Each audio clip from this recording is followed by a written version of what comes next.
Le scénario du pire. Prince Félix Youssoupov, vous avez tué Raspoutine. Oui. Dans des circonstances identiques. Si vous aviez à prendre une décision identique, referiez-vous ce que vous avez fait? Oui. Bonjour, je suis Julie. Et je suis Philippe.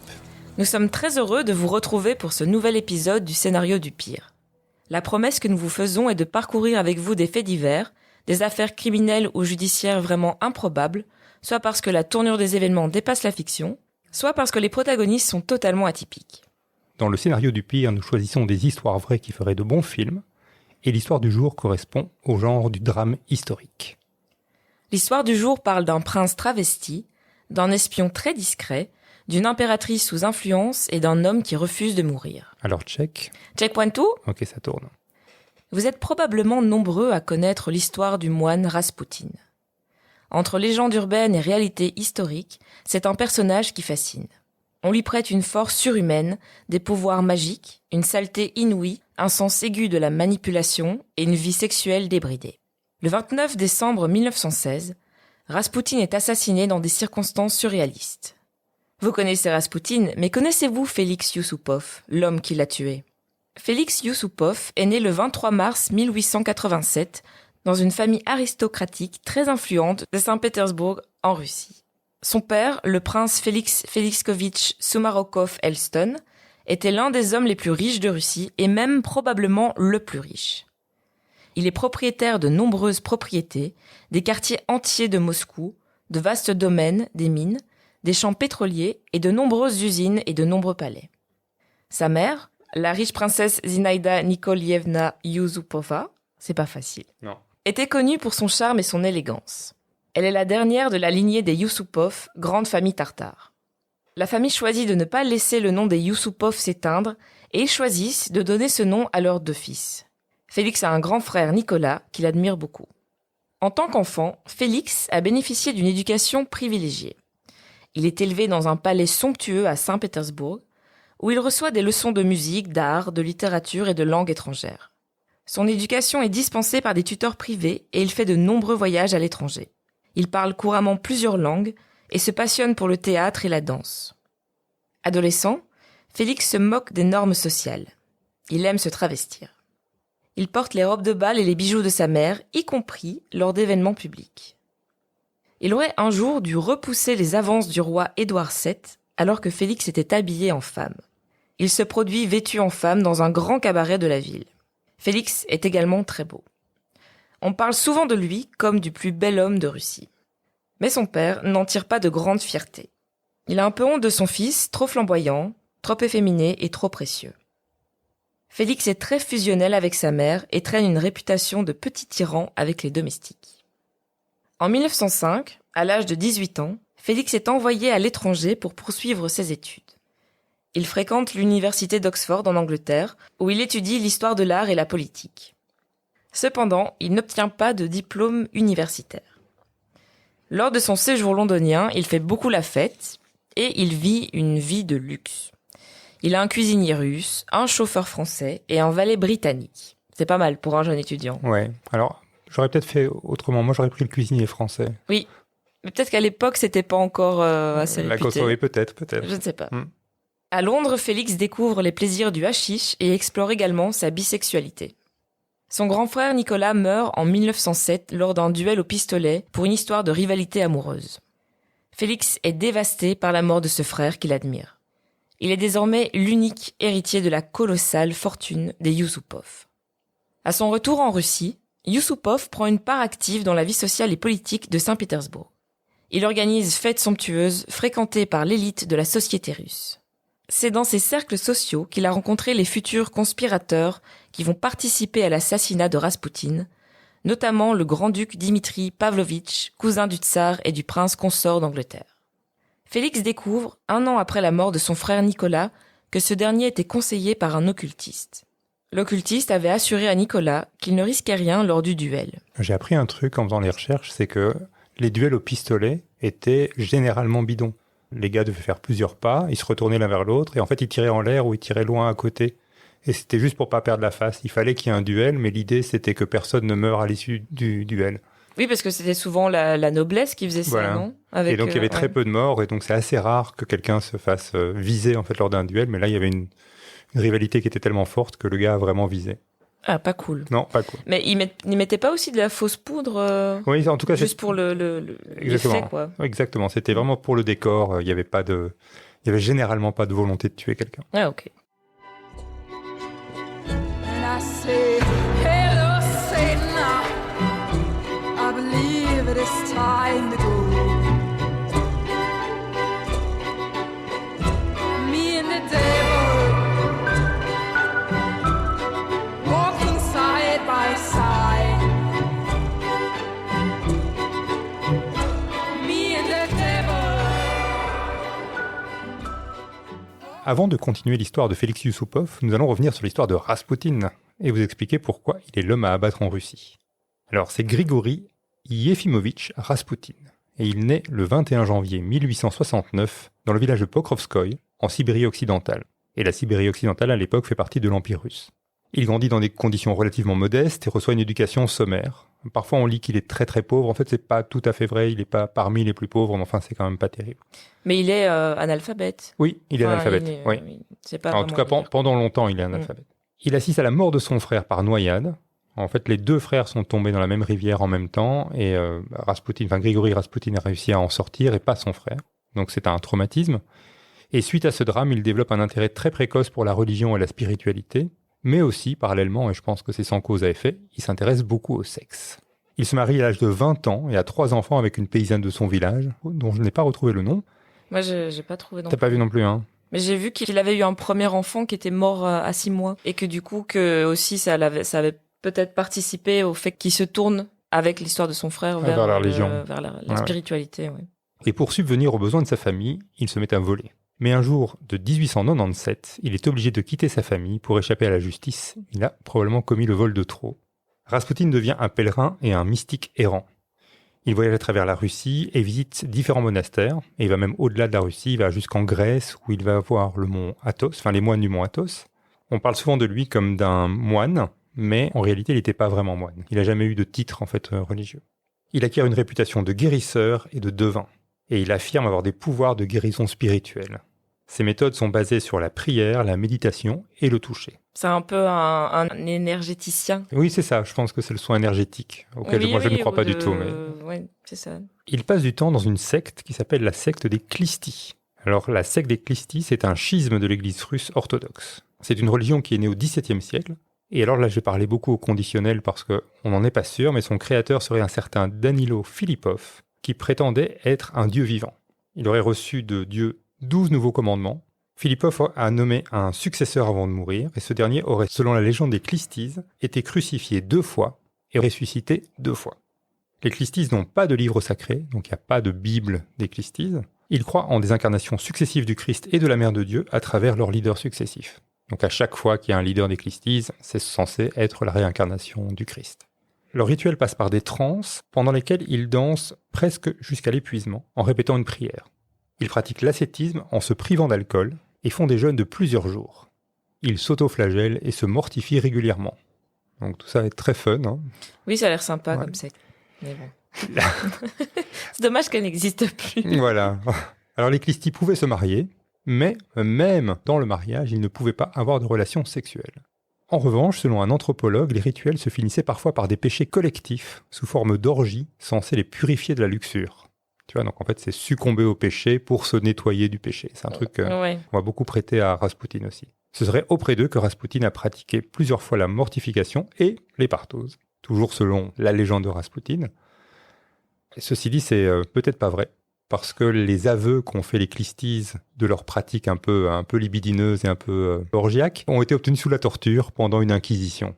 Donc évidemment, sous la torture, je pense que tu es capable d'avouer n'importe quel vice pour faire plaisir à celui qui te torture. Oui. Hein. Ben, y a tellement de légendes aussi autour de Raspoutine. C'est compliqué de savoir le vrai dans tout ça. Donc en gros, c'est tout ce qui a approché Raspoutine est réputé plus ou moins maléfique. Je pense que c'est un peu la règle. Ouais. En 1903, Raspoutine raconte qu'il a vu la Vierge lui apparaître en rêve. Elle lui demande de se rendre à Saint-Pétersbourg pour se rapprocher de la famille impériale qui a besoin de lui. Il s'installe dans la ville, qui est la capitale de l'Empire russe à ce moment-là. Il commence à se faire connaître pour son pouvoir, ou ses prétendus pouvoirs. En tout cas, il a cette réputation d'avoir des pouvoirs, y compris dans les cercles aristocratiques, et il se fait une clientèle très influente, jusqu'à des proches de la famille impériale russe.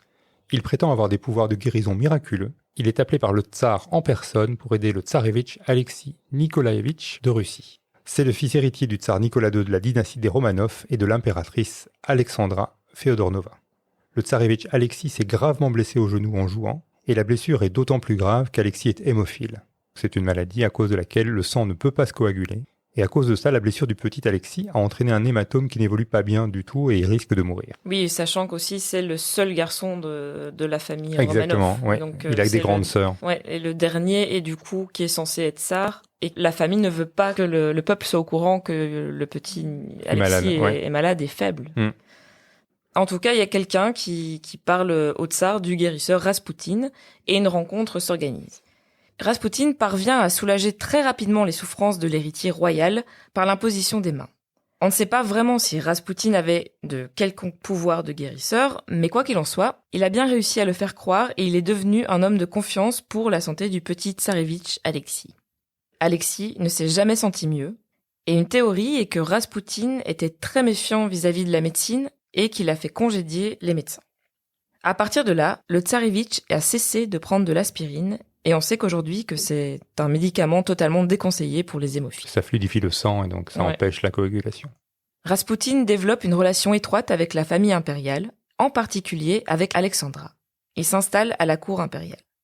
Il joue un rôle de maître spirituel et aussi un petit peu de psychologue parce que apparemment l'impératrice Alexandra était un peu dépressive. Ok.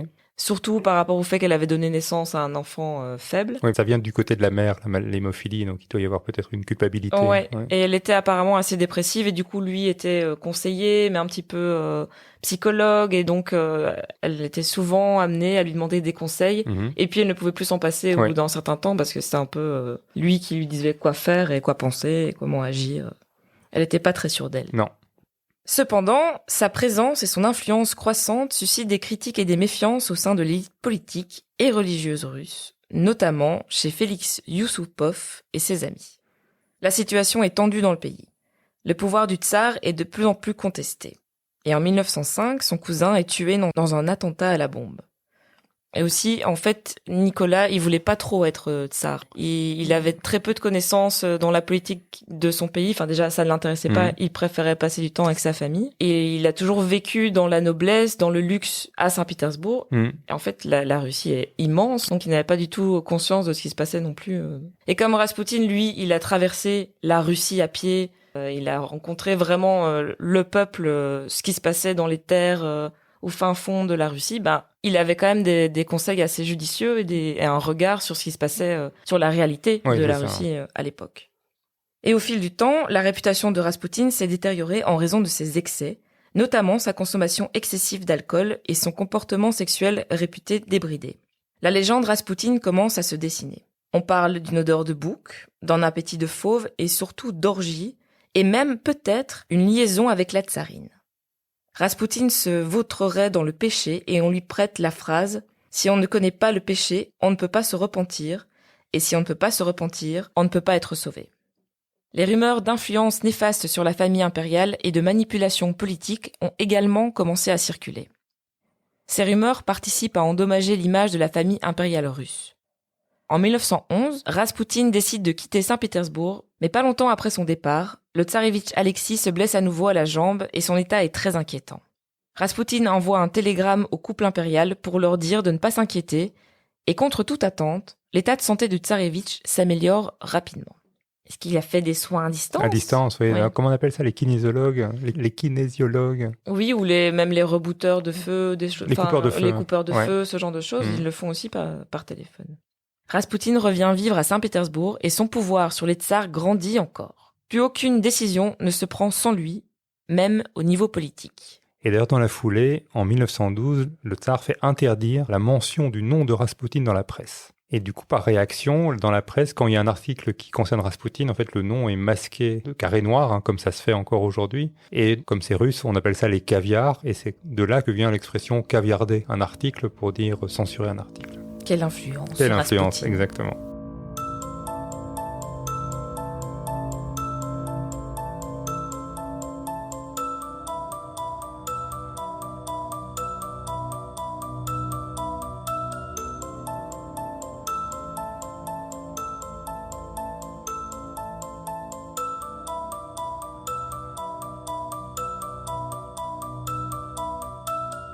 En 1913, Félix Yusupov rencontre la princesse Irina Alexandrovna de Russie. On a dit que Félix était très beau, mais Irina, elle l'est aussi très belle.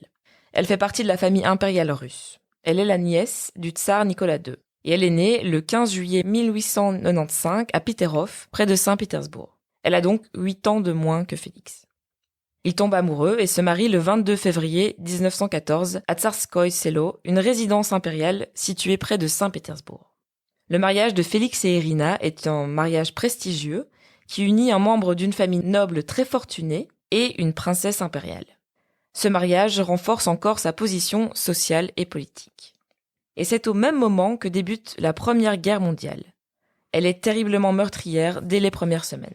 C'est aussi au même moment que Raspoutine échappe de peu à un attentat probablement commandité par des prêtres orthodoxes. Une paysanne du nom de Chionia Guzeva le poignarde au ventre alors qu'il sort de chez lui. Raspoutine s'écroule et Chionia s'écrie « J'ai tué l'antéchrist ». Raspoutine est très gravement blessé et comme on dit aujourd'hui, son pronostic vital est engagé. Pendant sa convalescence, sa longue convalescence qui dure une 50aine de jours, les décisions de s'engager totalement dans la Première Guerre mondiale se prennent sans lui. Nicolas II est le chef des armées et laisse à l'impératrice Alexandra la régence pour gouverner le pays. Raspoutine se remet peu à peu et revient auprès de la tsarine. Raspoutine dit aux empereurs qu'il a fait un rêve qui dit que la guerre signifierait la fin de la Russie et des empereurs, mais c'est trop tard. Au plus la guerre avance, au plus le nombre de jeunes Russes morts au front s'agrandit, et avec ça, l'impératrice et Raspoutine sont de plus en plus impopulaires. D'autant plus que l'impératrice est d'origine allemande. Donc ce qui est pas... Mais non, c'est la guerre contre l'Allemagne. Ouais. L'effort de guerre entraîne une pression énorme sur la Russie. 2 millions de Russes, dont 1,8 million de soldats vont périr. La guerre, c'est pas que des pertes humaines, c'est aussi une crise économique, des pénuries alimentaires, et la Russie était confrontée à une inflation galopante, une pauvreté généralisée et des conditions de travail difficiles pour les ouvriers, et des conditions de vie en général très difficiles aussi. Oui, tout à fait. Sauf pour les nobles. Oui. D'ailleurs, tu sais que la tournée des Grands-Ducs, ça vient aussi des Grands-Ducs russes. Ah non, je sais pas. En fait, le tsar Nicolas et son frère, eux, étaient Grands-Ducs. Et ils adoraient aller à Paris. Et quand ils étaient à Paris, en fait, ils faisaient la tournée des bars, des restaurants, tous les lieux hyper chics et luxueux. Et ils flambaient. Et du coup, l'expression vient de la tournée des Grands-Ducs. Donc on sait maintenant d'où vient Caviardé et d'où vient la tournée des Grands-Ducs. Voilà. Beaucoup de choses viennent de Russie, au final. Là, à ce moment-là, pendant la guerre, l'écart entre les classes sociales se creuse encore. De nombreuses rumeurs courent depuis longtemps sur Raspoutine, propagées à la fois par les aristocrates et les futurs révolutionnaires comme Lénine et Gorky. La figure de Raspoutine devient un argument de la propagande communiste. On dit qu'il commet des viols, qu'il organise des partouzes et couche avec l'impératrice. C'est vrai qu'il paraît aussi qu'il avait, il y avait énormément de femmes qui fantasmaient sur Raspoutine et qu'elles prenaient rendez-vous pour le voir. Enfin, c'était un peu aussi un espèce de conseiller, genre limite, c'est pas un tarologue, mais un peu médium. Et du coup, elle voulait absolument le voir et ce qu'on disait, coucher avec lui. Et puis, il y a ce qu'on appelle le transfert. Hein, quand quelqu'un est un peu ton psy, il paraît que t'as... Ah oui, peut-être. T'as un moment de désir. Donc... Oui, c'est peut-être qu'il savait bien écouter. Enfin, en tout cas, à mon avis, il savait bien parler. Oui. La princesse Zinaïda, la mère de Félix, tente de convaincre la tsarine de se défaire de Raspoutine. Non seulement ça ne marche pas, mais en plus de ça, ça lui vaut de devenir persona non grata au palais. Cet événement est vécu comme une grande humiliation de la part de la princesse Zinaïda, et Félix souffre de voir sa mère souffrir. Alors le tsar vient de créer un parlement qui s'appelle la Douma. Il l'a fait parce qu'il sentait que le peuple n'était pas content et donc il voulait offrir une représentation au peuple. Et le président de la Douma écrit à Nicolas II. Et donc là, je vais citer un extrait de cette lettre qui dit « Je dois dire à votre majesté que cela ne peut plus durer longtemps. Personne ne vous ouvre les yeux sur le véritable rôle que joue cet homme, on parle de Raspoutine. Sa présence à la cour de votre majesté sape la confiance dans le pouvoir suprême et peut avoir un effet néfaste sur le sort de la dynastie et détourner le cœur du peuple russe de son empereur. » Yusupov, pendant ce temps-là, lui, il échappe à la Première Guerre mondiale, parce qu'il est enfant unique. Donc la loi russe prévoit que si tu es enfant unique, on ne peut pas envoyer en fait tous les enfants d'une famille se faire tuer à la guerre. Et comme son frère a été tué en duel, en fait ça le dispense d'aller à la Première Guerre mondiale. Tant mieux pour lui. Oui, c'est vrai. Pendant que la guerre fait rage en Europe, Irina accouche d'une petite fille. Inquiet de l'influence de Raspoutine sur la politique et l'administration de la Russie, Yusupov et d'autres conspirateurs élaborent un plan pour l'éliminer. Ils pensent que les conseils de Raspoutine amènent les souverains à prendre des mesures impopulaires et que si ça continue, ça va accélérer le déclenchement d'une révolution populaire. Et évidemment, eux, ils n'en veulent pas du tout parce qu'ils font partie des privilégiés. Ils sont du bon côté du système. C'est ça. Donc il faut sauver la monarchie. Et Yusupov déteste d'autant plus Raspoutine que sur ses conseils, le tsar avait déchu le père de Yusupov de son rôle de gouverneur de Moscou. On peut aussi se demander si Félix n'avait pas une haine de manière générale à ceux qu'il percevait comme étant des occultistes, parce que c'est un occultiste qui avait dit à Nicolas, le frère de Félix, qu'il pouvait aller au duel sans crainte. Oui, il y a sans doute un rapport. Et il avait l'air assez fier aussi, ce Yusupov. Et puis, il y a l'humiliation subie par sa mère, et on a dit, il a un rapport très fusionnel avec sa maman, et il n'a pas aimé ça. Félix écrit une lettre à Irina, et il dit qu'il a décidé de tuer Raspoutine. Elle est très troublée par cette annonce et elle refuse d'être une complice, mais elle ne va rien dire, elle va se taire, elle va le laisser faire. L'assassinat de Raspoutine se déroule le 29 décembre 1916. Félix Yusupov est accompagné de Vladimir Purishkevitch, qui est un député de la droite conservatrice, légitimiste et réactionnaire. Il n'aime pas du tout les révolutionnaires communistes. En 1908, il avait fondé sa propre organisation de droite, connue sous le nom de l'Union de l'Archange Michael. Je ne sais pas comment ça se dit en russe.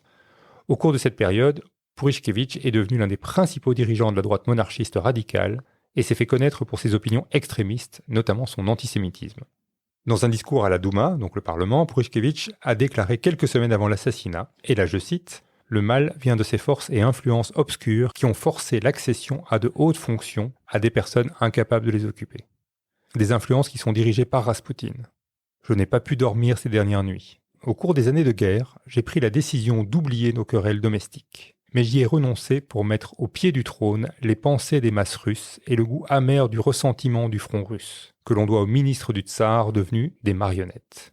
Des marionnettes dont les fils ont été fermement pris en main par Raspoutine et l'impératrice Alexandra Fyodorovna. Le génie maléfique de la Russie et de la tsarine restait allemande sur le trône de Russie et étrangère au pays et à son peuple. Tout ça nous ramène à l'assassinat. Yusupov invite Raspoutine à se rendre dans son palais de la Moïka à Saint-Pétersbourg. Yusupov, qui connaissait Raspoutine depuis un certain temps, prétend lui offrir une rencontre avec sa femme, la belle princesse Irina Alexandrovna. C'est une des versions. Il y a une autre version qui dit qu'en fait, Yusupov a avoué sa bisexualité à Raspoutine et compte tenu de la réputation un peu jouette de Raspoutine, c'était une sorte d'appel à venir le retrouver, quoi. Lorsque Raspoutine arrive au palais dans la soirée, Yusupov l'invite à descendre dans le sous-sol. Là, il va lui offrir du vin et des pâtisseries empoisonnées au cyanure. Cependant, Raspoutine ne semble pas être affecté par le poison et continue à manger et à boire. Félix lui chante même des chansons pour le divertir et l'encourager à continuer à boire le vin empoisonné. Raspoutine est d'excellente humeur. Il parle de ses succès et de la victoire imminente de l'armée allemande. Mais il ne faiblit pas. À propos de ce moment, Yusupov écrit dans ses mémoires « Nous fûmes saisis d'une terreur insensée que cet homme soit inviolable, qu'il soit surhumain, qu'il ne puisse être tué. C'était une sensation affreuse. Il nous fixait de ses yeux noirs, noirs comme s'il lisait dans nos pensées et voulait nous tromper. » Finalement, déconcertés par le manque d'effet du poison, les conspirateurs décident de passer au plan B. Yusupov sort un pistolet et tire sur Raspoutine à bout portant. Un médecin présent sur place l'examine. Il constate que la balle a touché Raspoutine au cœur et le déclare mort. Les conspirateurs vont fêter ça au salon, et Yusupov redescend un moment pour vérifier une dernière fois si Raspoutine est bien mort. Et à ce moment-là, Raspoutine ouvre les yeux, se lève et se précipite sur Yusupov pour l'étrangler. Les deux hommes luttent. Yusupov parlera de Raspoutine comme d'un homme ranimé par des forces sataniques. Yusupov parvient à se dégager. Raspoutine tente de s'échapper du sous-sol en courant dans la neige et le froid glacial. Purishkevitch, qui se trouvait à l'extérieur du palais, tire également sur Raspoutine alors qu'il enfonce une porte. Finalement, Raspoutine est touché à plusieurs reprises et s'effondre dans la cour du palais. Par sécurité, les conspirateurs lui tirent une dernière balle dans la tête, l'attachent ensuite dans son manteau avec des cordes et le jettent dans la rivière Neva, espérant se débarrasser définitivement de lui. Les circonstances exactes de la mort de Raspoutine restent floues, en grande partie en raison des différentes versions des événements rapportés par les conspirateurs. Selon la version la plus couramment acceptée, Raspoutine meurt finalement de noyade. Il n'était donc pas mort au moment où il a été plongé dans les rivières glacées. Et c'est le froid extrême et l'eau dans ses poumons qui l'achèvent. Et le récit que nous avons fait de la mort très spectaculaire de Raspoutine est probablement une fiction inventée ou partiellement inventée par Yusupov et ses complices. Il est probable que le meurtre de Raspoutine tel qu'il a été rapporté tient de la légende. Il n'y aurait pas eu de cyanure dans les gâteaux et dans le vin, et Raspoutine aurait bel et bien succombé au coup de revolver. Il ne serait donc pas mort noyé, mais c'est moins drôle à raconter comme ça, en fait. Il fallait certainement en parler comme d'un être un peu surnaturel et du coup diabolique, pour insister encore plus sur son côté maléfique. Il y a une théorie alternative sur la mort de Raspoutine. Il aurait été en fait abattu de 3 balles tirées de 3 armes différentes. Et les services secrets britanniques auraient été mêlés au meurtre. Parce que les Anglais savaient que Raspoutine était hostile à l'entrée en guerre, et ils craignaient que sous son influence, le tsar ne signe un traité de paix séparé avec l'Allemagne. Ça aurait complètement changé l'équilibre des forces et l'Allemagne aurait gagné la Première Guerre mondiale. Et si on s'intéresse à cette théorie, il faut présenter un nouveau personnage qui s'appelle Oswald Reyner. Oswald Reyner est né en 1888, quelques mois après Félix Yusupov. Il le rencontre en Angleterre alors que les deux hommes ont 18 ans. D'après Richard Cullen, c'est un historien qui s'est beaucoup intéressé à l'implication des espions anglais dans l'assassinat de Raspoutine, l'amitié entre les deux hommes était peut-être un peu plus que de l'amitié. On avait dit qu'il avait exploré sa bisexualité en Angleterre et donc probablement avec Reyner. Donc ils auraient été amants. Reyner est un homme assez brillant. Il est juriste, diplômé en langue moderne. Il parle couramment l'anglais, le français, l'allemand et le russe. Et à cause de ça, c'est un profil qui intéresse les services secrets anglais. En décembre 1915, le MI6 le recrute et l'envoie à Petrograd. Donc Petrograd, c'est à un moment, donc Saint-Pétersbourg a changé de nom et c'est devenu Petrograd. Il y sert comme espion sous les ordres d'un certain Samuel Hoare. Et Samuel Hoare est un proche de Purishkevitch. La boucle se boucle. Donc Purishkevitch, c'est un des hommes qui accompagnait Yusupov lors de la mort de Raspoutine. En novembre 1916, Purishkevitch explique à Hoare qu'un attentat se prépare contre Raspoutine. Le crime devient une forme de collusion entre la droite monarchiste russe et les services secrets anglais. Reyner aurait été présent sur la scène de crime et aurait tiré le coup de feu fatal avec son revolver personnel. Pour valider cette théorie, il y a un fait avéré, qui est le télégramme écrit à un membre dirigeant des services secrets britanniques. Et là, je cite le télégramme. « Bien que les choses ne se soient pas entièrement déroulées comme prévu, notre objectif a clairement été atteint. La réaction à la disparition des forces obscures, et ça c'est un nom de code qui était souvent utilisé pour désigner Raspoutine, a bien été accueillie par tous, bien que quelques questions embarrassantes aient déjà été posées sur une implication plus large. Reyner s'occupe des détails et vous informera sans aucun doute à votre retour. » On ne peut pas vraiment voir ça comme une preuve, mais il y a quand même des indices dans le texte qui pourraient nous aider à valider la théorie des services secrets anglais. Et il y a d'autres éléments qui viennent renforcer la théorie britannique. Oswald Reyner a confié à des membres de sa famille qu'il avait assisté à l'assassinat de Raspoutine. Il conservait une balle de revolver qui, selon lui, avait été tirée cette nuit-là. Le chauffeur d'Oswald Reyner a indiqué dans son carnet de route qu'il l'avait conduit 6 fois au palais Moïka pour les préparatifs du complot. Et une enquête interne des services secrets britanniques a conclu que c'était bien Oswald Reyner qui avait abattu Raspoutine. Donc on n'est pas vraiment dans une théorie du complot, c'est aussi une théorie qui a été défendue par pas mal d'historiens. Oui, et Yusupov, lui, il a juste écrit un peu ses mémoires. Voilà, donc c'est sans doute pour créer un narratif aussi. Oui, voilà, pour se mettre un peu au centre encore. Ouais. Quoi qu'il en soit, l'assassinat de Raspoutine a un impact significatif sur l'opinion publique, la famille impériale et sur le climat politique en Russie. Ça a été perçu par certains comme un acte héroïque qui vise à sauver la Russie de l'influence néfaste de Raspoutine, mais d'autres l'ont vu comme un acte de trahison. Yusupov réussit à éviter les poursuites grâce à son statut et sa position privilégiée. Sa seule sanction, c'est un exil à Koursk, près de la frontière ukrainienne. Mais oui, il vit dans des conditions tout à fait agréables. Malheureusement, ou heureusement, je ne sais pas, la mort de Raspoutine n'a pas réussi à stabiliser la situation politique en Russie. Et même au contraire, ça a peut-être accéléré l'agitation et l'instabilité qui ont conduit à la révolution russe de 1917. En février 1917, des manifestations massives ont éclaté à Petrograd, en réponse aux pénuries alimentaires et aux conditions de vie déplorables. L'armée a également commencé à se mutiner et à rejoindre le mouvement de protestation. Finalement, le tsar a abdiqué, mettant fin à la dynastie des Romanov. Après l'abdication du tsar, un gouvernement provisoire a été formé, composé de membres de l'élite politique. Cependant, ce gouvernement ne réussit pas à résoudre les problèmes économiques et sociaux du pays et décide de continuer à participer à la guerre, ce qui a suscité de vives critiques dans une population qui est déjà traumatisée. En octobre 1917, les bolcheviks dirigés par Lénine renversent le gouvernement provisoire lors d'un coup d'État et établissent un régime communiste.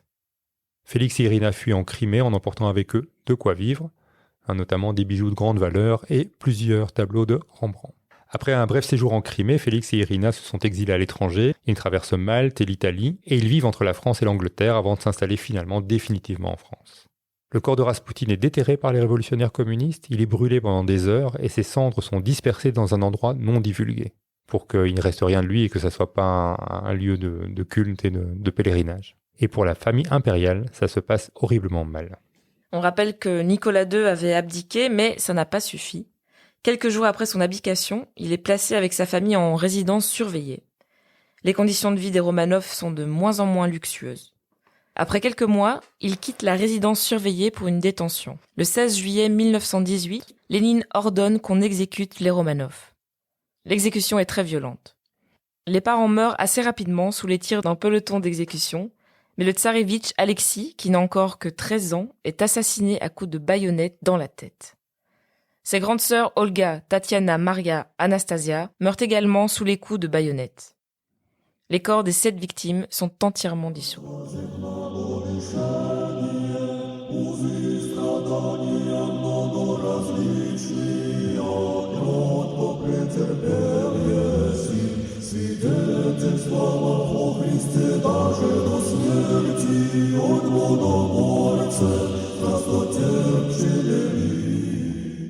Félix Youssoupov publie ses mémoires en 1927, intitulées « Raspoutine et la chute des Romanov », dans lesquels il raconte en détail l'assassinat de Raspoutine et les événements qui y ont conduit à la révolution russe. Le livre devient un best-seller et contribue à façonner l'image de Youssoupov en tant que personnage important de l'histoire russe, mais le livre est considéré comme un peu romancé et pas ultra conforme à la réalité des faits. Oswald Renner est, comme par hasard, le traducteur du livre de Youssoupov. En 1932, un film intitulé « Raspoutine et l'impératrice » sort au cinéma. Le film prend des libertés avec l'histoire officielle et suggère notamment que la princesse Irina, qui s'appelle Natacha dans le film, a servi d'appât sexuel à Raspoutine. Les Youssoupov n'apprécient pas et ils décident de poursuivre la Metro-Goldwyn-Mayer et ils gagnent leur procès. Et il semble que c'est à cause de ce procès qu'il y a désormais le disclaimer au début des films qui dit toute ressemblance avec des personnages existants ou ayant existé purement fortuite et involontaire, etc., etc. Donc encore un élément historique qui vient de l'histoire de Raspoutine. C'est dingue, hein ? C'est fou, oui. Et dans la foulée, les Youssoupov créent une maison de haute couture à Paris, mais ils font faillite. Et, fun fact, quelques années plus tard, Youssoupov est engagé comme consultant sur le tournage d'un film qui s'appelle « J'ai tué Raspoutine ».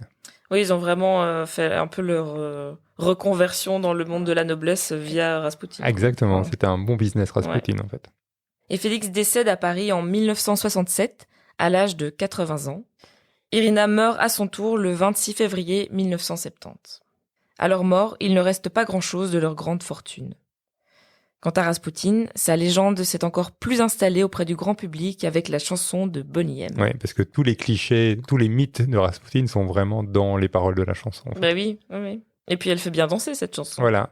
Russia's greatest love machine, lover of the Russian queen, etc., etc. Il y a un ensemble de rumeurs, on dit que Raspoutine, ça veut dire débauché en russe. La réalité, c'est que c'est Raspoutnik qui veut dire débauché, donc voilà, il y a quelques libertés, il faut vraiment tout faire pour noircir ce personnage, pour le rendre le plus maléfique possible. Oui, il paraît qu'il avait des moisissures de nourriture dans sa barbe. Oui, voilà, exactement. Plein de rumeurs. Et donc, il y a certainement un peu de propagande de l'époque qui a façonné ce portrait de Raspoutine. Il n'y a pas beaucoup d'éléments qui valident ses partous, et encore moins le fait qu'il était un violeur, même si, évidemment, c'était assez clair qu'il avait une vie sexuelle très, très active. Il y en a encore moins pour dire qu'il a été l'amant de la tsarine. Et la secte des Clisty n'était probablement pas aussi extrême que ce qu'on a décrit. De nouveau, comme on l'a dit tout à l'heure, c'était une inquisition qui avait fait avouer aux Clisty des pratiques un peu extrêmes. Mais bon, voilà, c'était sous la torture. Donc, il fallait que Raspoutine apparaisse comme un pervers machiavélique. Et à ce propos, il y a un historien qui s'appelle Douglas Smith qui a déclaré Ce que fait réellement Rasputin n'a plus d'importance, seul importe ce que la population croit qu'il fait. Oui, c'est ça. Mais si ça se trouve, c'était juste un gars un peu médium, un peu énergéticien, avec un espèce de chaman. Avec une sensibilité particulière, une intelligence émotionnelle peut-être plus grande. Oui, et voilà, il dérangeait tout simplement, parce qu'il avait quand même des conseils. Enfin, il a beaucoup voyagé. J'ai aussi entendu dire qu'il était allé en Israël un moment. Oui. Ah, il a quand même acquis énormément de connaissances et il avait cette vision de peu de gens de la noblesse peuvent avoir quand ils sont juste dans un palais. Lui, il savait ce qui se passait. Tout à fait. C'est un mythe. À propos de mythes, il y en a un dernier. C'est l'histoire de son sexe géant. Oui, c'est vrai. Donc, on raconte que quand on l'a repêché dans la Neva, une femme de ménage, enfin une servante, a tranché le gigantesque sexe de Rasputin qui faisait 32 cm pour le conserver dans du formol. Alors, je ne vois pas pourquoi une personne saine d'esprit ferait quelque chose comme ça. Mais donc, il y a effectivement dans un musée à Saint-Pétersbourg un énorme sexe qui est conservé dans du formol et qui est présenté comme étant celui de Rasputin. Mais un vrai ou c'est un... Alors non, c'est un vrai, c'est ouais. pas du plâtre, donc voilà. Ok. Par rapport aux pouvoirs paranormaux de Rasputin, il y a la prémonition où il dit qu'il va être assassiné, mais s'il est assassiné par un paysan, tout ira bien pour la famille impériale. En revanche, s'il est assassiné par des nobles, à ce moment-là, c'est la fin de la famille impériale russe. Mais il a quand même survécu à plus d'une mort. Hein. C'est ça aussi qui le rend... Ou pas. Non, mais je veux dire, déjà la noyade avec son frère, ensuite tout à fait. avec les coups de couteau. Enfin, ça rajoute le mythe de ce personnage. C'est vrai, un peu immortel. Qu'il a survécu à plein de tentatives de la mort. C'est Eros et Thanatos, quoi. C'est le sexe et la mort. Oui. Dans Rasputin, donc cet homme qui veut pas mourir, qui a soi-disant cette sexualité complètement débridée, un peu fascinante, un pouvoir magnétique sur les femmes. Puis quand tu vois des photos de lui, c'est quand même un personnage qui avait l'air assez impressionnant. Oui, physiquement très impressionnant. Il a un regard perçant, Ouais. donc je pense que oui, il doit dégager il devait dégager une certaine autorité. Ouais, un charisme. Ouais. Il a beaucoup intéressé le cinéma. Il y a eu pas mal de films, beaucoup de films en fait, où il apparaît comme personnage principal ou comme personnage secondaire. Il a été interprété par Christopher Lee. Ça, c'est dans les années 60. En 2011, il y a un film qui s'appelle Rasputin avec Depardieu. C'est un téléfilm dans Anastasia. C'est un personnage dans le dessin animé de Disney. Et là, pour le coup, il est vraiment maléfique. Oui, tout à fait. Et il est aussi très maléfique dans le 3e volet des Kingsmen. Il n'y a pas de bon biopic aujourd'hui sur Rasputin. Donc, on va essayer d'en imaginer un. Ben, on l'imagine bien, en plus. C'est ça le problème. Oui, tout à fait, on l'imagine bien. Alors, on a envie de le voir. Après, qu'est-ce qu'on met dedans ? Est-ce qu'on met un passage chez les Clisty comme ça a été raconté ? Est-ce qu'on met le côté très libidineux ? Est-ce qu'on met l'assassinat tel qu'il a été raconté par Yusupov ? Ou est-ce qu'on va plutôt vers une autre hypothèse ? Peu importe, en fait, l'idée, c'est d'avoir un film moderne et un peu nerveux. Ça manque. Alors, au niveau du casting, je pense que tu nous as trouvé un très bon Rasputin. Hein. Bah, Adam Driver, quoi. Ouais. En fait, moi, j'avais pensé à quelqu'un d'autre et quand tu m'as dit Adam Driver, je trouvais que c'était tout à fait juste. Bah, je trouve qu'il a un peu, enfin, il a pas un peu la même tête, mais il a le même genre de prestance. Ouais. Il dégage un truc assez fort, je trouve. Pour Yusupov, là, il faut un personnage assez frêle, un peu féminin, très beau, très séduisant. Androgyne. Un peu androgyne. Donc, on a pensé à Timothée Chalamet. Oui. Pour Irina. Et pour Irina, Emma Mackey, qui joue dans Sex Education, qui a la même forme de visage un peu que Irina. Ouais, très porcelaine comme Oui. ça. Et pour le soundtrack, on a choisi une chanson de Placebo, qui est une chanson, je pense, de leur premier album, et la chanson s'appelle My Sweet Prince. Et les paroles collent très bien à ce personnage de Yusupov. Et on va passer un petit extrait. Never thought I'd have to retire. Never thought I'd have to abstain. Never thought all this could backfire. Close up the hole in my vein. Me and my valuable friend can fix all the pain away.